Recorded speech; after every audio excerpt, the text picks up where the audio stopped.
Hey guys, Zach here, ZacharyWagnerDPT.com. Apparently today is National Foam Rolling Day. There's apparently a day for everything, but I thought this was a good excuse to kind of talk about what foam rolling is, what it isn't, what the mechanism might be, because there's a lot of debate about that out there, and then talk about when to use it and why.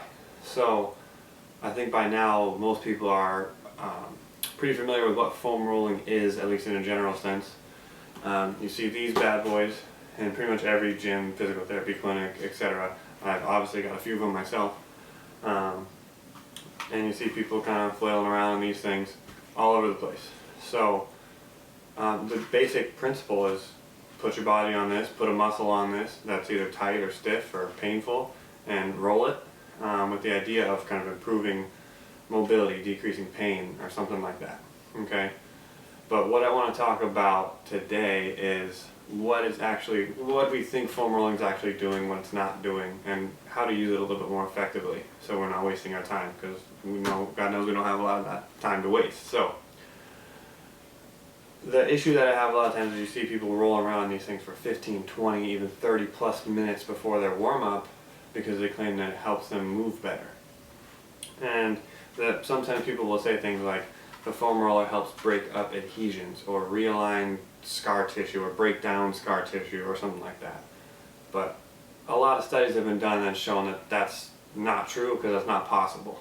In human studies, the amount of force that has to be applied to deform fascial tissue in the human body, which is what we're trying to do according to these people with foam rollers, is not possible. It's certainly not in a living, breathing human. So we'll nix that one right off the bat. The mechanism that seems to be going on, again, this hasn't been proven, but this is a working theory, is something called a neurophysiological response. So, in a nutshell, basically, think about if you whack your elbow. You hit your funny bone on something, you start rubbing it. Okay, that's a thing that pretty much everybody will do. Why? Because it interrupts the pain signals. Okay, so it gives your brain a little something else to pay attention to. Basically what we think is going on with these is that if we put this on a muscle that's very tight or stiff or painful, it's giving your brain a different stimulus that kind of interrupts the pain stimulus if you are painful, okay, which can help you feel better in the short term. Notice short term is the operative word there, okay.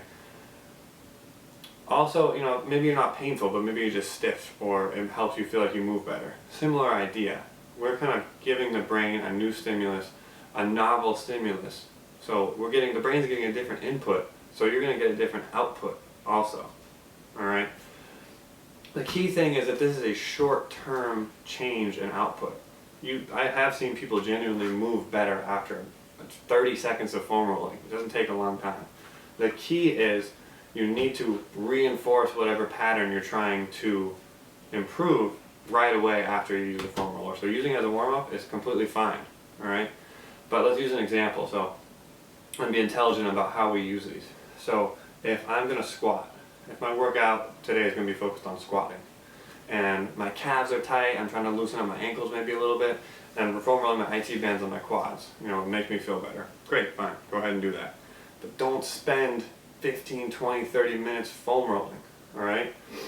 Get on the roller, roll around a little bit, and then go over to the bar. Put some really light weight on the bar and do your squat, okay? If that makes you feel better doing that, great. But what we've done now, instead of just flailing around on the foam roller for half an hour, we've used the foam roller to open up a little window for us to work, and then we go and we squat and we use the pattern. And if we do that, maybe before you get to your heavy sets, maybe now you are moving better, but you know why? Because you have used the window that you got to actually reinforce good position and good technique. Alright, so the foam roller can be a good tool. So we got foam rollers, lacrosse balls, whatever, bands, all that stuff's the same mechanism. Use it to help improve your motion if you feel like it helps you. But don't waste your time doing all this stuff, and don't use it as a crutch. Use it to open up some space for you to work more effectively, and then get after what you're doing that day. Alright? Be effective in your training. Alright, so National Foam Rolling Day it may be, but moral of the story is you're probably better off doing less of this and more actual exercise. Alright? So leave a comment below if you have any questions or if you want to say anything, add to the conversation, and check out the blog at ZacharyWagnerDVT.com. And I'll see you guys soon.